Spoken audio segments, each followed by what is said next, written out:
Press briefing and the link that you to the website. It's now 5 years since Claudia Lawrence disappeared without a trace in York. The police officers investigating the disappearance have been concentrating on a number of lines of inquiry which focus on the Acomb area of the city. Her missing phone holds vital clues as to what she was doing in the weeks before she vanished. Phone records, however, are now suggesting that she was in Acomb a lot.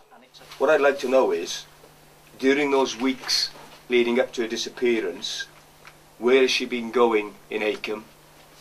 Who has she been associating with? If you're that person and you've yet to come forward, if it's a sensitive reason, we can deal with that appropriately with trained staff. But please come forward and identify yourself. But if anybody has any names of people who they believe Claudia was associating with in Acomb, please come forward. Other lines of inquiry include the DNA profile of a male identified on a cigarette butt in Claudia's car, and there are sightings of a left-handed smoker at the time as well. That male was described as skinny, 5'5" to 5'6", wearing a dark hoodie and combat trousers.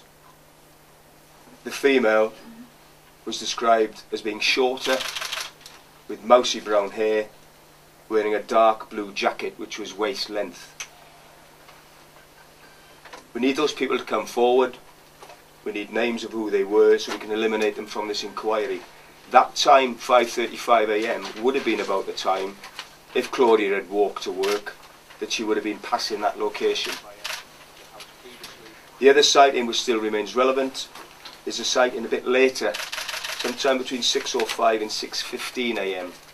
Now, Claudia would be at work normally by 6.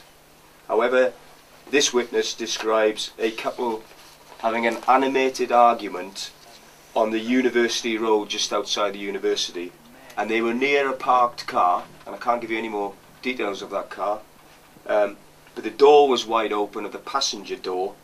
And again, the reason why I still think that's significant and we need an explanation for it is the male arguing with the female was wearing a dark coloured hoodie.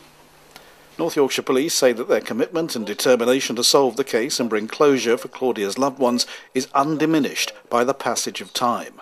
Someone locally knows more than they're telling, they think. It's hoped that the renewed publicity and the promise that the police will handle it with sensitivity will prompt that person to come forward. I'm particularly keen to hear from people that know of an association and or a friend, colleague or otherwise that Claudia would have cause to be contacting within that Acomb area, or for Claudia to be in Acomb and working and socialising from that vicinity really.